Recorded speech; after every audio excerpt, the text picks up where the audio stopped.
Bonjour à tous, moi je suis Marine Priou, je suis responsable du service commercial, excusez-moi, pour les produits catalogues et plus particulièrement de la business unit des absorbants. C'est le sujet qui nous occupe aujourd'hui et donc je vais vous montrer un petit peu ce qu'on va voir ensemble aujourd'hui. Donc tout d'abord, je vais vous présenter la société de Nio, c'est le groupe pour lequel je travaille, les types de risques par rapport à la gestion des fuites évidemment. Pourquoi maîtriser les risques de déversement? Comment fonctionnent les absorbants, qu'ils soient en polypropylène, fibre de roche, granulés?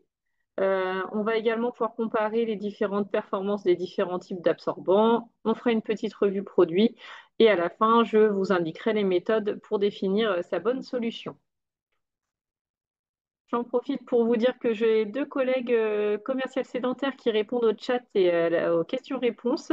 Il y aura également à la fin de ce webinaire une session questions-réponses où je reprendrai les questions qui ont été posées les plus générales et qui peuvent répondre et intéresser tout le monde. Comme ça, on fera une petite session à la fin. Et le support de présentation vous sera également envoyé par mail ainsi que le lien du replay. Donc normalement, vous aurez tous les éléments à l'issue pour pouvoir du coup répondre à vos interrogations, je l'espère. Donc le groupe de Nios, nous avons été créés en 1986 suite à un malheureux incident. Il y a l'usine pardon, de Sandoz Novartis maintenant en Suisse qui a brûlé. Il y a eu un gigantesque incendie et en fait toutes les eaux d'extinction se sont écoulées dans le Rhin, ce qui a induit une pollution de faune et de flore immense et sans précédent. Et en fait, on ressent toujours les effets de cette pollution encore maintenant, 40 ans après. Donc en fait, à l'époque, M. Helmut Denich, qui est toujours notre président directeur général, a eu cette idée de fabriquer des bacs de rétention. Et il a construit du coup le groupe de Nios sur cette base-là, qui est de ne pas polluer et donc développer des solutions, et notamment de rétention, ce qui a amené à la construction du groupe. Donc nous, en France, on a été créé en 1994, on a fêté nos 30 ans l'année dernière, et donc on fait partie de ce groupe qui a ses valeurs de transparence, d'innovation, d'expertise, fiabilité et stabilité. Donc c'est vrai qu'en tant que leader des solutions de stockage niveau mondial pour les matières dangereuses, on a pour mission de vous proposer forcément notre savoir-faire, que ce soit en termes de production de ces produits, de qualité. Nous sommes des experts évidemment hein, pour vous préconiser les bonnes solutions. Il ne s'agit pas de vous vendre un mauvais bac ou un mauvais absorbant par rapport aux différents risques que vous avez sur vos sites. On se doit évidemment d'être fiable puisqu'on vous vend des éléments de sécurité et également d'être stable dans le temps, parce que quand vous nous achetez un conteneur de stockage qui est un gros investissement pour vos structures, il ne s'agit pas de vous dire au bout de 2 ans, j'ai plus la porte qui est disponible en pièces détachées. Donc bien évidemment, tout ça font que le groupe de Nios, effectivement, vous accompagne dans le quotidien et ça fait vraiment partie de nos valeurs.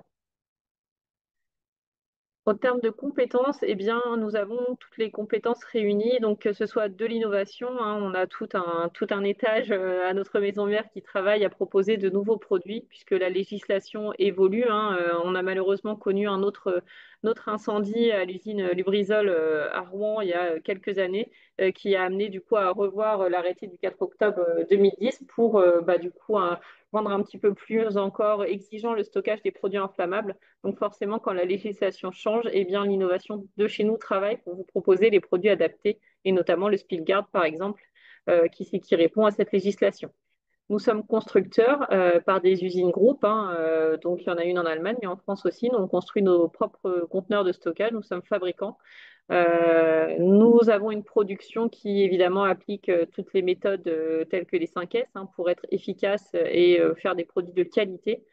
Une fois qu'on vous a vendu les produits, évidemment qu'on va assurer le service, on va faire la maintenance de ces équipements et les réparations. Et on complète le tout par l'aspect formation, puisqu'on a Monsieur Sonali, hein, qui est notre formateur France et qui se déplace sur site pour vous, du coup, vous informer des différents risques, par exemple sur la gestion des fuites, comment est-ce qu'on établit les protocoles de gestion, quels produits on utilise, les risques ATEX, les batteries lithium-ion. Donc voilà, on a un programme assez complet et qui s'adresse en plus tous les utilisateurs que vous pourriez avoir au sein de vos usines, hein, que ce soit l'opérateur sur ligne, le QHSE. Donc voilà, n'hésitez pas à nous solliciter là-dessus. Nous sommes évidemment tournés vers nos clients, donc on a été certifié bronze avec la certification EcoVadis, puisque c'est très très bien de faire des produits de qualité, mais évidemment il faut assurer un service derrière, une bonne livraison, de l'écoute client, du SAV, parce qu'évidemment il y a toujours du SAV, même si on essaye de faire les choses au mieux. Et donc voilà, Denios travaille énormément là-dessus et nous avons eu la médaille de bronze l'année dernière. Euh, Nous sommes une société tournée vers l'environnement, donc nous sommes également, nous, climatiquement neutres au niveau du groupe. Donc ça passe par plein de choses comme des toits en panneaux solaires, des toits végétalisés, l'investissement de la replantation d'arbres, par exemple. Donc voilà, ça nous permet d'être climatiquement neutres au niveau de notre groupe par rapport aux émissions de CO2. Nous allons maintenant rentrer dans le vif du sujet. Donc, on va parler des différents types de risques en cas de déversement accidentel. Qu'est-ce qui se passe et comment on va pouvoir gérer ça? Donc, tout d'abord, il y a des risques corporels, donc risque de chute, de brûlure, d'inhalation de vapeurs nocives, et ainsi que des risques environnementaux, pollution des nappes, pollution des sols, pollution de l'air. On va rentrer un petit peu dans le détail de tout cela. Donc, pourquoi il faut maîtriser les risques corporels? Donc, évidemment, le but, c'est toujours garder une surface propre et sécurisée. Pourquoi? Parce qu'en fait, on a l'impression que c'est quand on voit quelqu'un sur un échafaudage à 5 mètres du sol que là, c'est dangereux. Bah, bien souvent, non, parce que c'est sécurisé, il est harnaché, il a un baudrier. En fait, 70% des accidents de travail se font au sol, parce qu'en fait, bah, c'est là où on fait le moins attention, hein. On marche, on n'a pas vu qu'il y a une flaque de produit par terre et on tombe. Donc, c'est finalement dans les actes du quotidien qui nous paraissent les moins dangereux où on peut finalement se faire mal. Donc, c'est important de garder des surfaces sèches, propres et sécurisées. Donc ça peut, comme je vous ai dit, causer des chutes, mais ça peut aussi causer des brûlures, des brûlures de l'inhalation, des intoxications. Et forcément, bah, les chutes, hein, ça va induire aussi une perte financière pour l'entreprise, puisque vous aurez des salariés en arrêt maladie ou en accident de travail. Et donc forcément, ça a des conséquences derrière. Concernant les risques environnementaux, donc en France et en Europe, vous avez le principe du pollueur-payeur, c'est-à-dire tout un chacun, que ce soit le particulier ou l'entreprise, est responsable de ces pollutions. Donc si demain, alors maintenant je cite toujours l'ERICA, mais on a des jeunes qui n'ont pas connu cette catastrophe, mais en 1999, il y a un pétrolier de Total qui s'est échoué au large de la Bretagne, il a pollué les côtes bretonnes. Mais si aujourd'hui, donc c'était déjà il y a 26 ans, on arrive à prouver qu'il y a une pollution toujours liée à l'ERICA, eh bien c'est toujours Total qui doit payer la dépollution.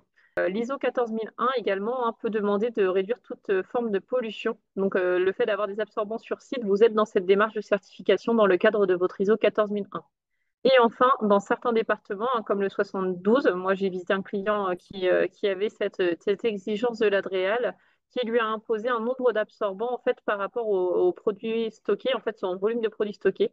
Il lui a demandé un stock d'absorbants en ratio. Donc voilà, c'est quelque chose qui commence à rentrer. Alors il n'y a pas de loi proprement parlée, hein, comme pour les bacs de rétention, mais par contre effectivement pour toutes les raisons que je vous ai indiquées jusque-là, il est hyper important de développer des solutions absorbantes sur site.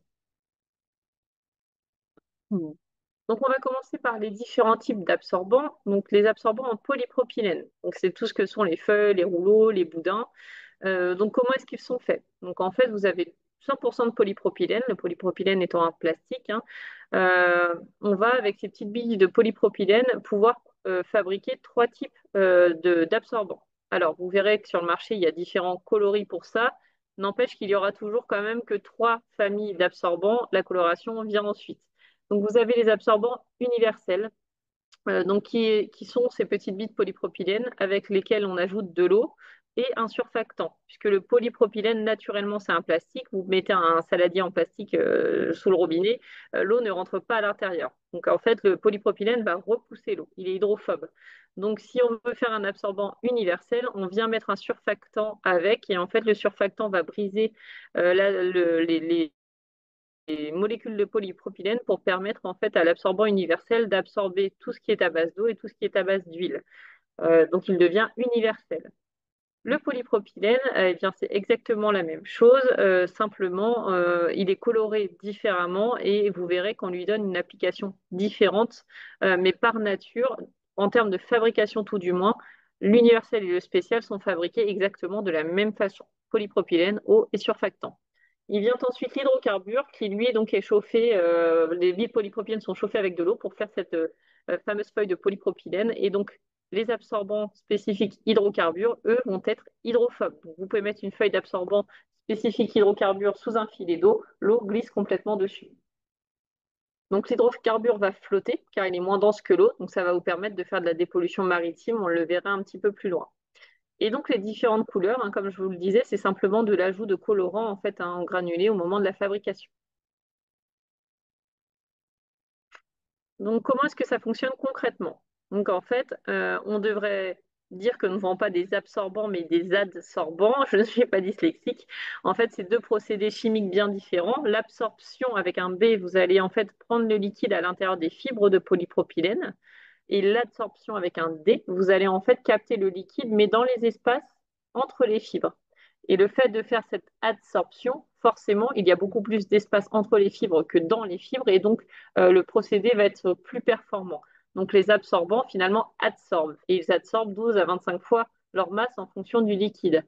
C'est ce que je viens de dire. En fait, finalement, l'absorbant de nature, le polypropylène, lui, il est hydrophobe. Donc, si vous lui donnez de l'huile à absorber, il est hyper content. Il va absorber 25 fois sa masse. Si vous lui donnez un produit à base d'eau, et bien, comme on l'a contrarié, en fait, pour accepter ce liquide, il va n'absorber que environ 12 fois. D'où la différence. Parfois, vous devez consulter différents fabricants d'absorbants et vous allez voir des valeurs complètement différentes parce que bien souvent, n'est pas noté, en fait, la valeur de référence. C'est-à-dire si on a fait la mesure avec de l'eau, forcément, l'absorbant sera beaucoup moins important, en fait, la valeur d'absorption, que si on l'avait faite avec de l'huile. Donc, c'est ce qui induit parfois les différences que vous pouvez constater, c'est qu'il n'est pas indiqué, en fait, avec quel liquide le test a été fait. Et on peut avoir des écarts extrêmement importants. Il existe maintenant des absorbants à base de fibres minérales. Donc à l'œil, vous allez voir vos boudins, vos coussins. Vous avez l'impression que c'est la même chose que les polypropylènes, mais là en fait, ils sont fabriqués donc à partir de basalte. Donc forcément, ce sont des produits qu'on dit eco-friendly, puisqu'ils ne sont pas fabriqués à base de matière pétrolière en fait, hein. C'est vraiment fait à base de basalte, donc de roches volcaniques. Et par contre, le contenant lui reste en polypropylène. Donc l'idée, c'est que bah, c'est un produit durable, mais non seulement c'est bien écologiquement parlant, mais de plus, ça a une capacité d'absorption extrêmement élevée, puisqu'on peut aller jusque 32 fois son poids. Donc c'est vraiment des absorbants qui sont ultra performants. Et ils sont également très malléables, hein, grâce en fait, bah, la façon dont ils sont fabriqués. Vous voyez en fait là dans le sac d'absorbant qui est ouvert, c'est la matière de base qui est bourrée dans les coussins et dans les boudins. Et vous voyez en fait, ça fait comme une espèce de petite poussière. Et donc ça, vous allez pouvoir rendre en fait votre boudin et votre coussin, décidément, votre boudin et votre coussin extrêmement malléables. Donc pour venir bah, soit bloquer une issue ou aller à force sous une machine qui serait splittée au sol, par exemple. Donc c'est idéal pour les fuites de grand volume et pour une utilisation durable. Dans cette gamme-là, vous aurez deux types de produits, donc les absorbants tout liquides, donc qui vont absorber tous les types de liquides, hein, comme leur nom l'évoque, et puis ensuite les hydrocarbures, donc de même, qui eux repousseront l'eau et n'absorberont tout ce qui est à base d'hydrocarbures. Ça, c'est toujours le même principe. Les absorbants pour l'hydrocarbure vont flotter, ils seront moins denses que l'eau. Et l'avantage aussi, c'est que lorsque vous utilisez les granulés, du coup, puisque là, on n'est pas contraint par l'enveloppe en polypropylène, vous allez pouvoir absorber des liquides jusqu'à 180 degrés. Et je sais que j'ai déjà eu des problématiques, par exemple, sur l'huile de friture, où en fait, j'étais contraint par mon polypropylène, c'était trop chaud. Et bien, par exemple, avec ce type d'absorbant en fibre minérale, on n'a pas le problème, ça peut fonctionner. Ils sont non abrasifs, non explosifs et non pulvérulents. Puisqu'en fait, cette espèce de poussière, elle s'agglomère. Donc c'est vrai que ça peut être une. Bah, je vous parlais tout à l'heure de mon huile de friture en milieu agroalimentaire. Alors évidemment, si on n'est pas en contact direct avec les aliments, les échantillons, ça peut être des solutions qui peuvent être un bon compromis en fait quand on ne peut pas prendre de polypro, que les granulés traditionnels type sépiolite, atapugite ne conviennent pas. Ça peut être un bon entre-deux. Et il existe également les barrages absorbants. Donc ça, c'est ce qu'on voit sur la toute droite. Il existe ensuite les granulés absorbants. Donc là, les granulés traditionnels, hein, que l'on connaît tous, les granulés minéraux, hein, donc qui eux, ils sont extraits de carrière et ensuite on les calcine, on les dépoussière, on les calibre. Et ensuite les granulés végétaux, donc essentiellement à base de tourbe ou de sur de bois, donc qui eux vont être broyés, déshydratés, inifugés, voilà, selon tout ce process, et vont finir en fait ces granulés, que ce soit minéraux ou végétaux, par absorber en moyenne 1,5 fois leur poids. tout simplement parce que ce sont déjà des matériaux qui ont été calcinés, donc on a réduit leur possibilité d'absorption. On les calcine pour éviter les risques de réaction, mais du coup, en faisant ça, on se retrouve avec une capacité d'absorption très limitée par rapport au polypropylène ou aux absorbants pardon, en fibre minérale. Donc voilà, on verra qu'il y a quand même une application par rapport aux granulés, mais il faut être bien conscient que la capacité d'absorption pour ces produits-là est quand même très limitée. Si on fait un petit comparatif entre les granulés et les absorbants polypro, je me suis contentée de ceux-là parce que c'est quand même ceux qui sont le plus démocratisés dans tout ce que vous pouvez comparer sur les différents fabricants. Donc un granulé va absorber entre une fois à deux fois sa masse. Si vous partez sur le polypro, on est entre 10 et 25 fois. Les temps d'absorption pour les granulés, bah, c'est plutôt en heures hein, pour avoir une absorption complète. Le polypro, ça, c'est en quelques secondes, hein. Vous posez votre feuille dessus par capillarité, hop, on absorbe le liquide. Euh, un nettoyage de granulés va être beaucoup plus difficile puisqu'on y va à la pelle et à la balayette et puis on en charge des quantités. On verra un petit peu juste après, je vous ai fait un comparatif avec le nombre de liquides. Le nombre de litres, pardon, vous allez vous rendre compte à quel point c'est différent. Nettoyage GTZ hein, pour du polypro, hein, vous prenez la feuille, vous la mettez à la poubelle et puis on n'en parle plus. Pareil pour les boudins. Vous allez voir en termes de coût sur la diapo d'après un petit peu le comparatif. Et il faut être conscient que les granulés, effectivement, en termes de résistance chimique, on peut, en n'utilisant pas le bon granulé, générer une réaction chimique qui peut être extrêmement dangereuse. Pour l'absorbant polypropylène, bah, globalement, le risque, c'est que ça ne fonctionne pas. Vous mettez une feuille blanche spécifique pour les hydrocarbures pour absorber de la lessive ou de l'eau, par exemple, bon, bah, ça ne fonctionnera pas. Mais c'est tout ce qui va se passer. Et en termes de risque pour la santé, ben, les granulés, quand vous déversez en fait un sac de granulés, type atapugite ou sépiolite, vous avez de la poussière qui se dégage et donc vous allez respirer cette poussière. Donc c'est jamais très très bon, hein. Et bah, forcément, les absorbants polypro, vous n'avez pas ce risque puisque ce sont des feuilles ou des boudins. Il n'y a pas de poussière qui se dégage quand vous les utilisez. Et c'est écologique puisqu'en fait, ben, les granulés et les feuilles, hein, quand vous incinérez, il reste moins de 0,02%. Et pour les granulés, on va être plutôt autour de 2%. Donc, vous voyez, il reste beaucoup plus de déchets quand on incinère des granulés. Donc là, vous avez un petit tableau chiffré pour vous donner une petite idée de ce que vous allez utiliser, si c'est des granulés ou si c'est des absorbants en polypro. Donc vous imaginez votre fuite de 100 litres qui tombe, qui se déverse entièrement sur le sol. Je vous ai dit un granulé, allez, on va dire un petit peu bon marché, qui absorbe une fois son poids, donc 1 litre, vous allez absorber, pour 200 litres de liquide, vous allez devoir utiliser 200 kilos de granulés. Ça veut dire que vous avez quelqu'un qui a porté 10 sacs de 20 kilos ou 20 sacs de 10 kilos, qui va les répandre au sol. Donc, certes, le granulé coûte moins cher à l'achat, donc ça, c'est une première chose. Mais par contre, on va parler des frais de retraitement après. Pour 200 litres de liquide, vous allez utiliser environ 10 feuilles heavy, donc les feuilles épaisses d'absorbant, ou alors 20 feuilles de classique simple épaisseur. Donc vous imaginez 20 feuilles, 200 kilos de granulés. Vous voyez déjà le ratio. Et si on parle ensuite du coût de retraitement, bon, après déjà on pense à l'opérateur qui a ramassé 200 kilos de granulés par rapport à celui qui a ramassé 10 ou 20 feuilles. Il n'a pas eu la même pénibilité. Ensuite, il va falloir renvoyer tout ça en DDI, donc déchets dangereux industriels. Vous allez payer votre prestataire au poids en général. Donc 200 kg de granulés, 200 litres de liquide, 400 kg de déchets.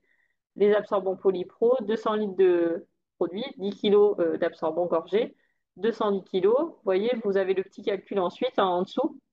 Vous allez économiser environ 34% en ayant utilisé des absorbants polypro. Même si à l'achat, le produit est plus cher, vous en avez utilisé beaucoup moins, vous en retraitez beaucoup moins et votre opérateur a été beaucoup moins sollicité en termes de port de charge et puis en termes de nettoyage où la balayette ou le balai, forcément, on se fait mal au dos. Donc, c'est beaucoup plus safe que ce soit pour l'opérateur, pour l'environnement et en termes d'économie également d'utiliser les absorbants polypro quand c'est possible. Évidemment, il y a des limites à tout, mais dès lors où vous avez la possibilité d'utiliser les deux, si les deux sont performants par rapport à votre utilisation, nous, on vous conseillera toujours de partir sur les absorbants polypro ou maintenant en fibre minérale qui existent. Donc, les trois types de familles de produits. Je vous ai dit, on a les universels. Donc là, ça va être idéal pour tous les types de produits en intérieur. Vous allez pouvoir en faire un usage polyvalent et ça vous permet de mutualiser les capacités d'absorption.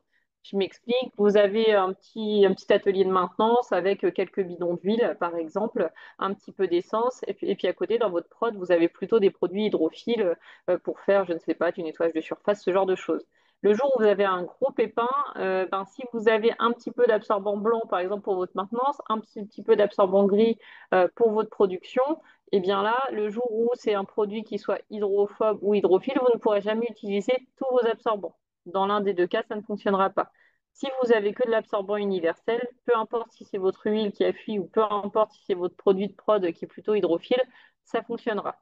Donc c'est vrai qu'en intérieur, bien que l'universel soit un peu moins performant sur l'huile, ça vous permet au moins, déjà que l'opérateur ne se trompe pas d'absorbant par rapport au produit à absorber, et ça vous permet aussi de ne faire qu'un stock et d'éviter de surstocker l'un ou l'autre. Donc ça, c'est toujours intéressant. Après, si vous n'avez que des huiles, évidemment, prenez de l'hydrocarbure. Ce sera plus efficace, vous en utiliserez moins. C'est ce qui est bien à faire. Mais par contre, quand vous avez un petit peu de tout, moi, je conseille toujours d'utiliser un absorbant universel. Les absorbants à base enfin, pour les hydrocarbures, pardon, donc eux sont idéaux en extérieur, puisqu'en fait, bah, moi je suis basée à Nassan en Normandie, il pleut souvent en Normandie. Si ma voiture fuit sur le parking, si elle fuit l'huile, eh bien je sors avec mes absorbants d'hydrocarbures et je vais pouvoir dépolluer, c'est-à-dire que mon absorbant va récupérer que l'huile de ma voiture et je ne vais pas récupérer toute la pluie qui est tombée. Donc forcément, je vais en utiliser beaucoup moins et je vais pouvoir dépolluer. Donc ça, c'est hyper intéressant. Et donc, on a aussi toute une gamme de dépollution de bassins, de rivières et de cours d'eau basée sur ce principe d'hydrophobie. Et en dernier, nous avons les absorbants spéciaux. Donc, si on revient au début du webinaire, je vous ai expliqué qu'ils étaient fabriqués strictement de la même façon. Si je vous envoie la fiche technique, vous verrez que c'est exactement le même produit qui constitue ces absorbants. Pourquoi est-ce qu'on les maintient et pourquoi est-ce qu'on a cette gamme de spéciaux? Bah parce que une entreprise qui aurait différents produits, différents risques sur son site, imaginons il peut y avoir une fuite d'huile ou une fuite d'acide fluorhydrique. Si par terre il y a un liquide, ça permet de dire attention, si vous ne savez pas ce qui a fui, vous mettez un absorbant jaune, et s'il y a absorbant jaune, danger, on met ses EPI, son masque, ses gants, sa combinaison, parce que oui, si c'est lui, le pire des cas, on va se salir les mains. Par contre, si pas de chance, c'était l'acide fluorhydrique, là, hein, c'est une autre chanson. Donc l'idée, c'est les absorbants spéciaux jaunes permettent d'écrire un protocole bien particulier pour une nature de produit précise ou dans le cadre où vous ne savez pas tellement qui peut fuir chez vous et vous préférez avoir ce principe de précaution et de dire attention, là, c'est pas la même gestion si tu vois un absorbant jaune par terre que si tu en vois un gris. Vous pouvez désigner une personne responsable. C'est vraiment un protocole à part entière. Le jaune attire la vigilance, souvent c'est le jaune sécurité. Donc c'est pour ça qu'on conserve, en tout cas dans notre gamme, ces absorbants spéciaux, c'est qu'ils ont vraiment cette application. De nature, ils sont fabriqués de la même façon que les universels, mais par contre, ça vous permet d'établir des protocoles bien particuliers. À l'intérieur de nos gammes, vous allez avoir différentes qualités d'absorbants. Donc, quand on parle des feuilles et des rouleaux, vous aurez toujours la feuille, là, l'économie single, c'est une feuille ultra absorbante. Ici, c'est uniquement du polypropylène ou avec un petit additif pour la gamme universelle. Euh, et on vient apposer sur cette feuille, donc pour l'économie double, un film en fait qui est aussi à base de polypropylène non tissé et qui va protéger en fait la feuille pour éviter qu'il y ait du dépôt de fibres. Donc c'est-à-dire que ça fait comme un peu un voile de collant de femme hein, qui vient être posé sur la pâte absorbante brute et du coup ça va être bien pour tout ce que sont les industries qui ne tolèrent pas le dépôt de fibres par exemple ou si vous voulez faire la maintenance d'une bougie mécanique par exemple. Vous allez poser votre bougie sur la partie où il y a le film protecteur et vous n'aurez pas de dépôt de fibres. Et il existe également aussi l'économie triple, où là, vous avez un dépôt, pardon, une couche d'antipelucheux de chaque côté de votre feuille. Moi, c'est quand même toujours ce que je préconise parce que bah, ça évite déjà que l'opérateur se trompe et dans la panique, s'il faut chercher de quel côté est l'antipelucheux, on perd un petit peu de temps dans l'intervention. Et puis, si votre atmosphère ne tolère pas le dépôt de fibres, de toute façon, vous êtes mieux de partir sur cette gamme où la feuille est protégée de deux côtés. Et ça amène aussi une protection mécanique, le fait d'avoir une feuille de chaque côté donc, qui englobe la feuille centrale de polypropylène, ça va rapporter une meilleure résistance mécanique. Donc par rapport à la déchirure, ça sera plus résistant. Donc le pendant de ça, par contre, c'est qu'effectivement, quand on a de l'antipelucheux, comme on fonctionne par capillarité sur ces absorbants-là, c'est qu'on absorbe un tout petit peu moins que si on était sur une feuille d'économie single, donc la pâte absorbante brute. Donc ça, c'est par rapport à la qualité de nos feuilles et de nos rouleaux. Et ensuite, on a aussi l'épaisseur des feuilles. Donc le marché appelle ça simple ou double épaisseur, nous c'est light ou heavy. On en revient au même, hein. Est-ce que la feuille, elle est plus ou moins épaisse? Donc plus l'absorbant est dense, plus il est épais et plus il aura une capacité d'absorption importante. C'est normal, on ramène du matériau, on ramène de l'espace entre les fibres. Et donc, on dit que les feuilles heavy sont 2 fois plus épaisses que les light, ça c'est une certitude. Par contre, elles ne sont pas 2 fois plus absorbantes. Pourquoi? Parce que si vous en venez à mon petit schéma où je vous montre que le liquide il va entre les fibres du produit, forcément, dans une même feuille, naturellement, il y a un phénomène de gêne au bout d'un moment. Alors que si je prends 2 feuilles séparées l'une de l'autre, là, il n'y a pas ce phénomène-là. Donc, avec une feuille de heavy, je ne vais pas absorber 50% plus que si j'avais une feuille light. Je serais à 42%. Donc voilà. C'est pour ça que c'est pas parfaitement 2 fois plus. Et les feuilles heavy sont d'autant plus résistantes puisque du coup elles sont 2 fois plus épaisses. Donc si vous prenez une feuille heavy avec de l'antipelucheux de chaque côté, là on est vraiment sur quelque chose de très résistant. Ensuite, les différents formats qui existent pour ces absorbants. Donc, vous avez les feuilles qui, elles, vont être plutôt recommandées pour des petits déversements localisés, pour une utilisation quotidienne. Donc, par exemple, bah, moi maintenant, je veux protéger mon établi, éviter d'avoir de l'huile à chaque fois partout qui dégouline. Je vais mettre ma feuille d'absorbant sur mon plan de travail, je travaille dessus. À la fin de la journée, j'enlève ma feuille. Mon plan de travail reste toujours protégé. Ça peut être également dans le fond d'un bac de rétention. C'est toujours pénible à nettoyer un bac de rétention. Il faut le vider, enlever le caillebotis. Là, je mets mes feuilles. Je peux me dire qu'une fois la semaine, j'enlève mes feuilles. Mon bac restera toujours propre. Donc ça, c'est toujours quelque chose d'intéressant aussi à envisager. Et également, ça peut être une machine, une vieille machine hein, qui goûte un petit peu, une vieille presse à huile, ou alors j'ai des opérations de soutirage et de transvasement, et c'est pareil, quand j'enlève ma pompe, j'ai 2, 3 gouttes qui tombent par terre. Donc voilà, les feuilles sont vraiment adaptées pour ce type d'utilisation. Nous avons ensuite les tapis absorbants. Donc c'est vrai que sur le marché, certains de nos confrères utilisent le terme de tapis pour les feuilles. Chez Denios, on fait vraiment la distinction parce que pour nous, un tapis, c'est vraiment quelque chose sur lequel on peut marcher dessus et rouler dessus. Un tapis absorbant, vous pouvez le mettre au sol sans risquer de vous casser la figure si vous vous passez dessus. On ne se prend pas les pieds dans le tapis, là, pour faire le contre-pied de l'expression. Le tapis est vraiment fait pour. Si je mets un rouleau absorbant par terre dans une zone de passage, pour le coup, là, ce ne sera pas adapté parce qu'il ne va pas être collé au sol et on risque de se prendre les pieds dedans. Le tapis, lui, par son poids naturellement et par ses différentes options, il y en a avec un revêtement antidérapant, avec un revêtement adhésif, il va vraiment être fait pour être laissé à demeure sur le sol et vous ne le changerez pas parce qu'il sera abîmé, mais parce qu'il est saturé en termes d'absorption. Donc ça, c'est extrêmement important. Donc en intérieur, forcément, ce sont des tapis qui vont être universels ou hydrocarbures. On a cette double possibilité puisqu'en intérieur, il ne pleut pas. Donc vous pouvez avoir des tapis universels ou des tapis hydrocarbures. Et ça va permettre de préserver les sols de déversement et limiter les chutes. Moi, j'ai travaillé pendant mes études sur les lignes de parfum. Quand des parfums tombaient et sur le sol en carrelage de l'usine, bah, quand vous releviez après, c'était hyper glissant. Donc là, vous mettez ces tapis le long des lignes de production et du coup, bah, ça évite justement que quand il y a ces égouttures, que les gens glissent dedans et entraînent partout. Donc ça, c'est extrêmement important. Et par exemple, un granulé, bah là, c'est beaucoup moins adapté. Après, c'est le granulé que vous traînez partout sous vos chaussures. Donc, on n'y gagne pas tellement. Ces tapis sont carrossables, donc on entend que c'est possible de passer donc, les personnes, les transpalettes, les gerbeurs, c'est prévu pour. Et en extérieur, donc nos tapis, là forcément, vont être uniquement pour les hydrocarbures, hein, hydrophobes, puisque si on a un tapis universel en extérieur, ça n'a pas de sens. Et donc là, en extérieur, l'idée, c'est de préserver les sols de toute pollution, puisque bah, vous voyez les engins de chantier sur l'autoroute, hein, on ne les emmène pas au garage pour faire la maintenance. La maintenance est faite sur place, et donc on a besoin de mettre ces engins sur ces tapis-là pour s'assurer qu'il n'y aura pas d'écoulure de toutes les vidanges qu'on va faire pour les opérations de contrôle et de maintenance. Donc du coup, ça va pouvoir permettre de préserver les sols. C'est adapté aussi aux voies ferrées, par exemple. Donc ces tapis sont évidemment carrossables, traités anti-UV, puisque c'est du plastique, hein, comme je vous ai dit. Donc forcément, si on ne traite pas anti-UV, ça va être cassant.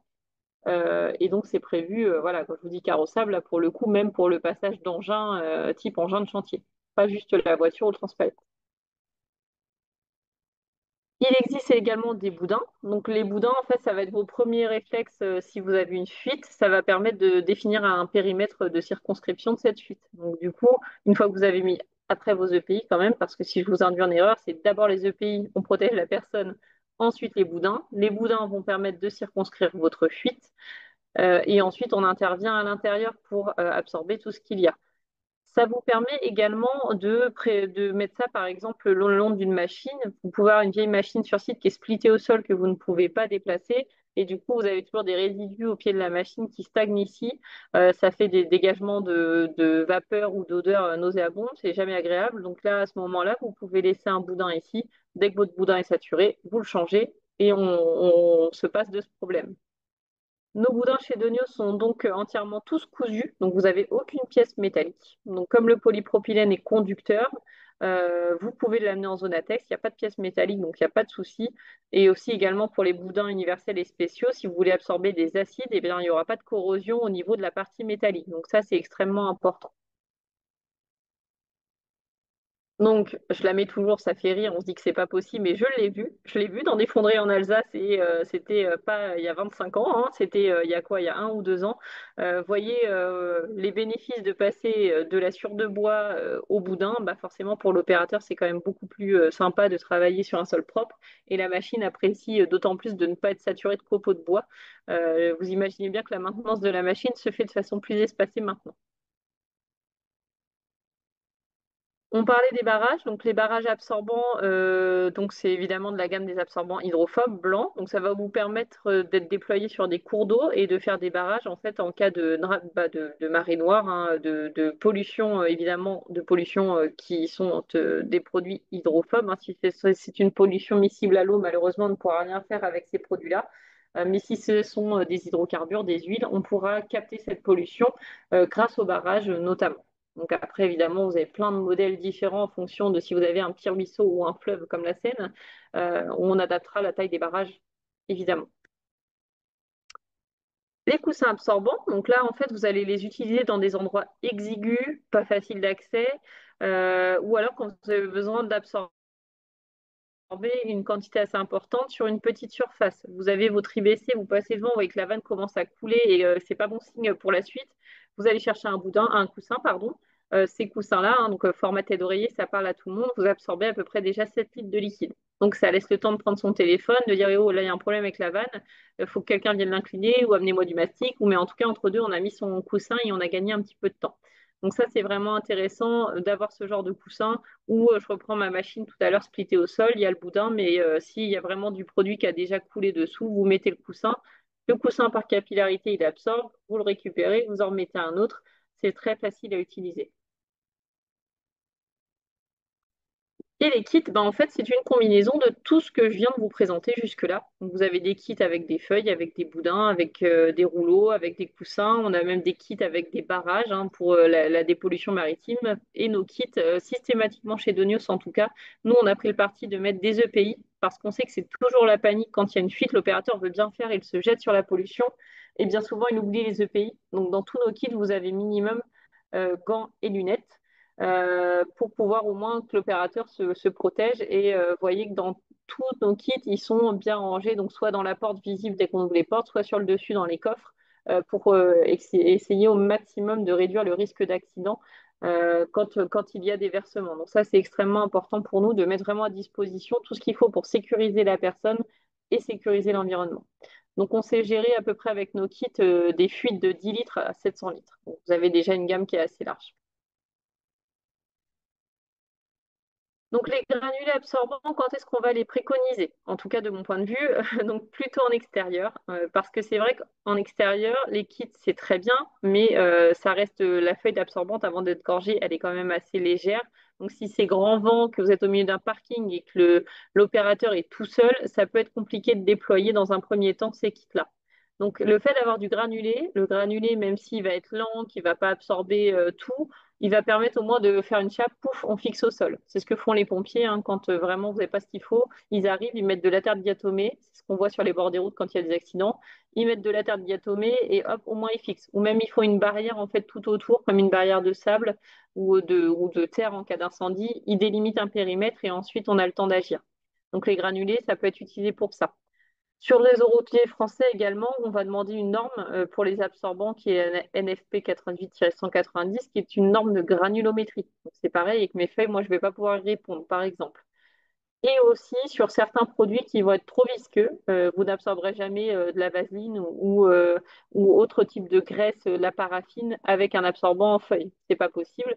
Tout ce que vous allez faire, c'est capter le liquide et puis vous allez en fait faire deux phases, hein. Vous aurez une pâte encore plus sèche qu'avant et l'absorbant qui sera humide et qui aura en fait simplement absorbé l'humidité de cette graisse. Donc, dans certains cas, il y a des peintures par exemple aussi où on ne pourra pas utiliser le polypro et on sera contraint d'utiliser des absorbants granulés. Donc ça, c'est la grosse contrainte des industries agroalimentaires qui ont parfois des huiles qui ne sont pas prises en charge par le polypro parce que trop visqueuses et on a des exigences et granulés, c'est compliqué en agroalimentaire. Donc c'est vrai que parfois, on se retrouve dans des solutions pas simples, mais on arrive toujours en général à trouver des solutions.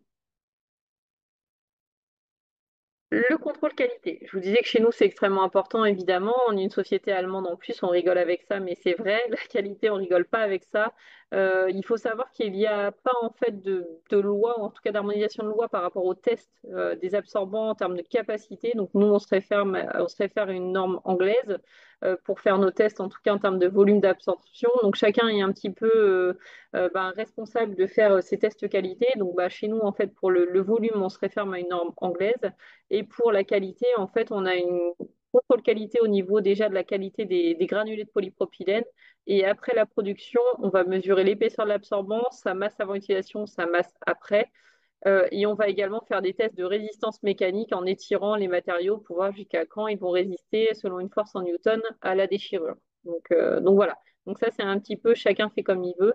Voilà ce que nous, on a décidé d'établir pour vous garantir la meilleure des qualités, en tout cas en termes de nos absorbants, de notre marque d'Ensor. Et maintenant que je vous ai raconté tout ça, comment est-ce qu'on fait pour définir la bonne solution pour ces absorbants? Je vous ai dit, les bacs, c'est simple, hein, la loi, elle a décidé, c'est 50% du volume total stocké ou 100% du plus grand contenant si on n'est pas ICPE. Pour les absorbants, on vous dit, vous ne devez pas polluer, mais on ne vous dit pas comment. Donc moi, ce que je préconise toujours, eh ben, c'est une démarche rationnelle. Donc en fait, on va se poser plusieurs questions pour essayer d'arriver à la meilleure des solutions pour son site. Donc déjà, quelle utilisation allez-vous faire de ces absorbants-là? Est-ce que c'est curatif, c'est en production? J'ai ma vieille presse qui fuit l'huile, j'ai mon opérateur qui transvase avec sa pompe tous les jours du produit et quand il enlève la pompe, j'ai trois gouttes qui tombent par terre. Ou alors c'est du préventif. Je suis un atelier, je suis un centre logistique. J'ai des palettes, des IBC qui viennent chez moi, qui repartent, qui viennent, qui repartent. Mais le problème, c'est que si un jour j'ai un opérateur qui met un coup de fourche, et ben, j'ai 1000 litres qui vont s'écouler. Donc je ne touche absolument pas aux produits. Moi, je fais que les rentrer et les ressortir pour réexpédier. C'est vraiment deux choses bien différentes et on s'orientera sur des solutions différentes. Donc c'est vraiment la première des questions à se poser. Curatif ou préventif? Une fois que je me suis posé cette question, je vais me poser d'autres questions, évidemment. Ça serait facile sinon. Quelle est la nature de mon produit? Puisque je vous ai dit qu'il existait plusieurs familles d'absorbants. Et pour les granulés, c'est d'autant plus important puisque je vous ai dit qu'on pouvait créer des réactions chimiques si on n'avait pas le bon. On va se demander, est-ce que j'ai de l'inflammable, du corrosif? Qu'est-ce que je vais vouloir absorber? Que ce soit pour le curatif ou le productif, c'est pareil. On doit toujours savoir ce qu'on doit absorber. Et ensuite, est-ce que mon risque, il va être en intérieur ou en extérieur? Est-ce que c'est sur mon parking? Est-ce que c'est dans ma production? Dans le cadre de la production, on va se poser la question, donc en termes d'absorbant pour du curatif, qu'est-ce que c'est mon volume de déversement? Est-ce que c'est de l'égoutture, du trop-plein de machine? Est-ce que c'est 1 litre? Est-ce que c'est 3 gouttes? Est-ce que c'est 20 litres? Ça va vous permettre de dimensionner votre solution, en fait. Est-ce que je peux avoir du dépôt de fibres? Je suis une casse automobile, moi je m'en fiche si j'ai trois fibres de polypro sur mon sol, ça va pas m'arrêter là. Je suis Saint-Gobain ou je suis Sanofi et moi, bah non, en fait, je peux pas me permettre d'avoir des fibres sur mon sol ou sur mes surfaces de travail. Ça, c'est important. Et ensuite, est-ce que j'ai du passage de machine ou de personne? Est-ce que je peux mettre du rouleau parce que par terre sur mon sol parce que c'est sous une machine et personne n'y passe jamais? Ou est-ce que je suis le long de ma ligne de production?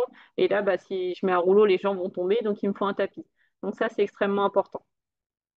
Et si je suis en préventif, la nature du produit, ça je vous ai dit, c'est quoi qu'il arrive, où est mon risque en intérieur et en extérieur, et ensuite le type et la taille des contenants.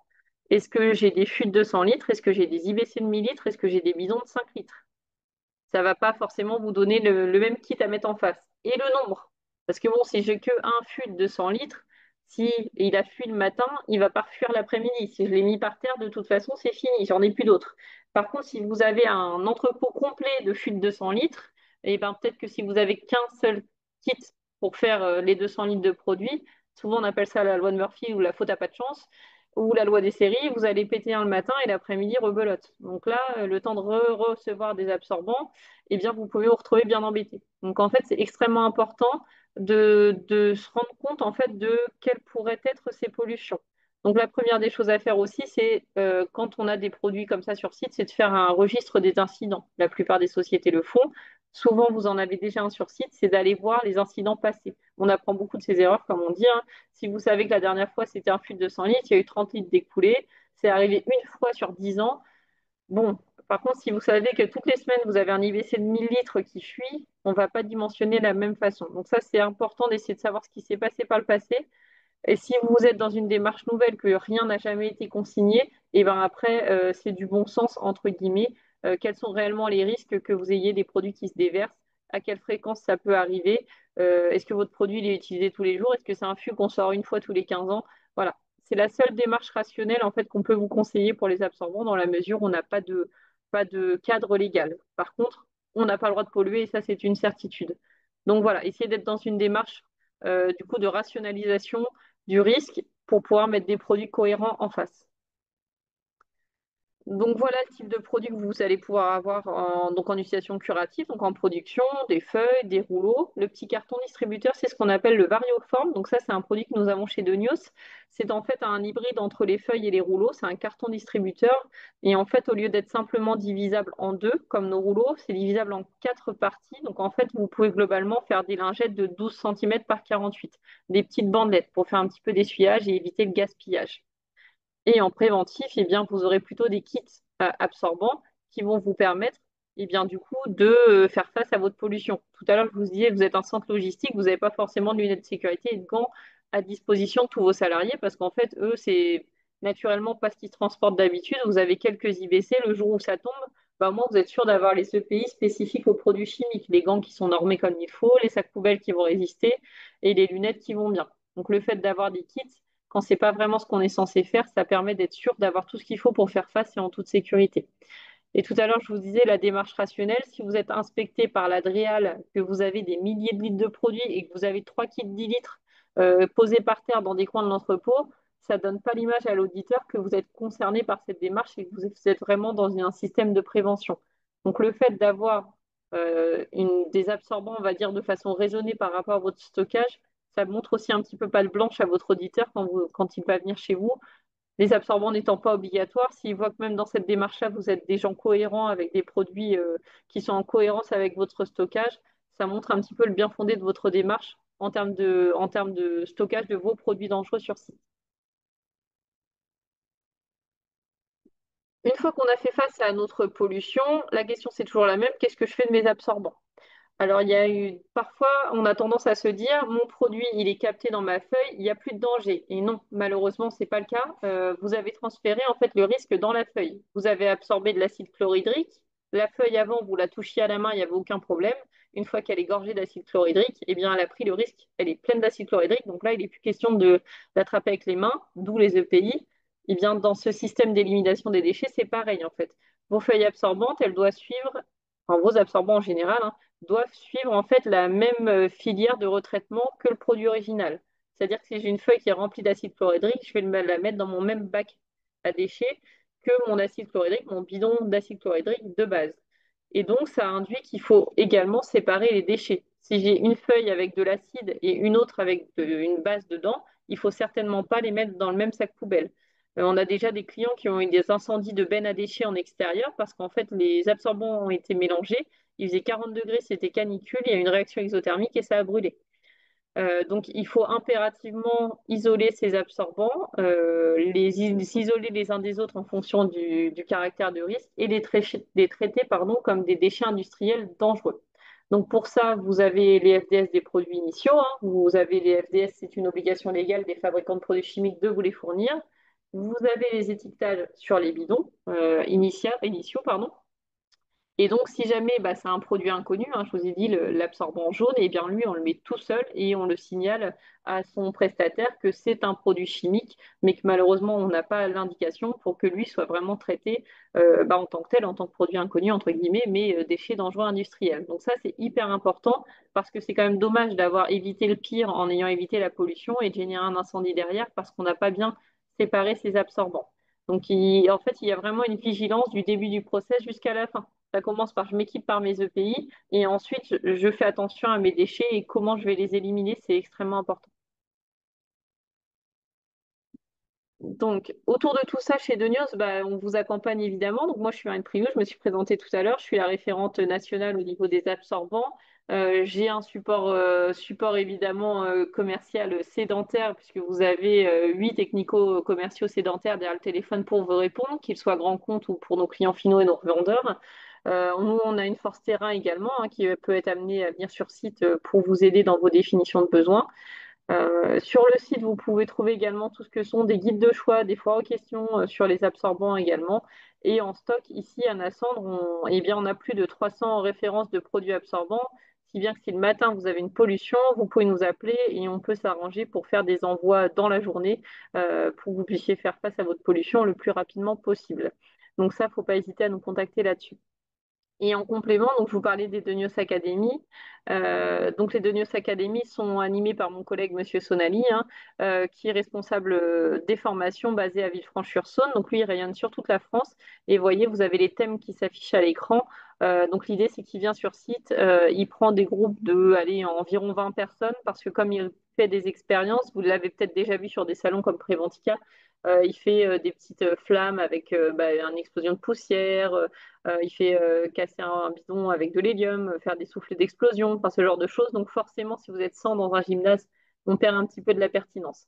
Mais en tout cas, voilà, ce sont des formations pratiques et il adapte son discours en fonction de son auditoire. Donc si vous avez les techniciens en ligne ou les QHSE, il va adapter son discours. Donc ça, c'est vraiment quelque chose qu'on vous propose en plus et qui nous semble essentiel par rapport à nos activités.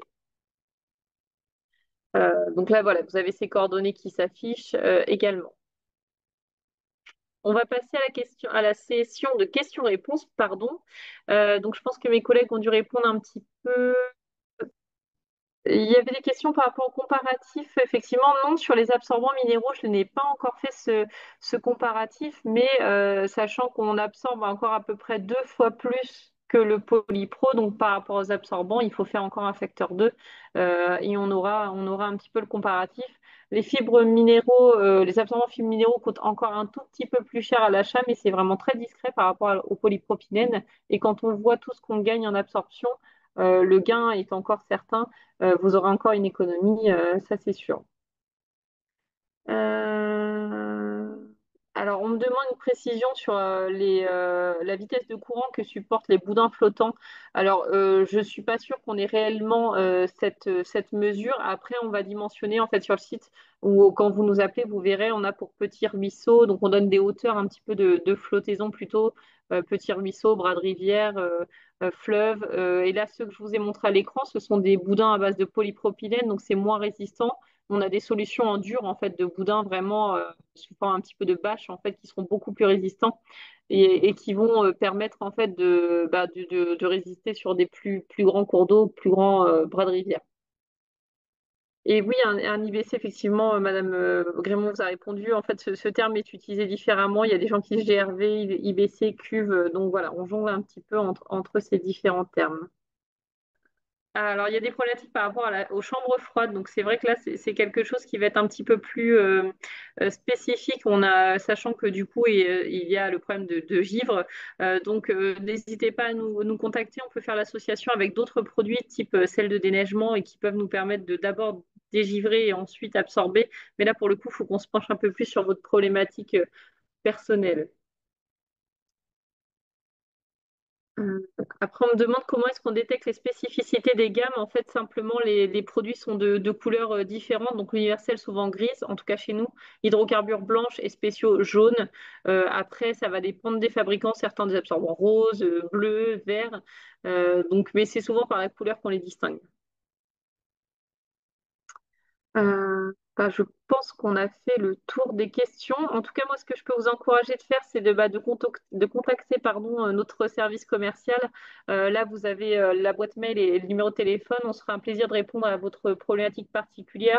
On peut faire aussi des rendez-vous par visioconférence, hein, par Teams ou par Zoom. Donc, n'hésitez pas à revenir vers nous à ce sujet-là et on vous accompagnera vraiment au mieux de ce qu'on peut par rapport à cette problématique. Je vous remercie beaucoup. Je vous souhaite une belle journée.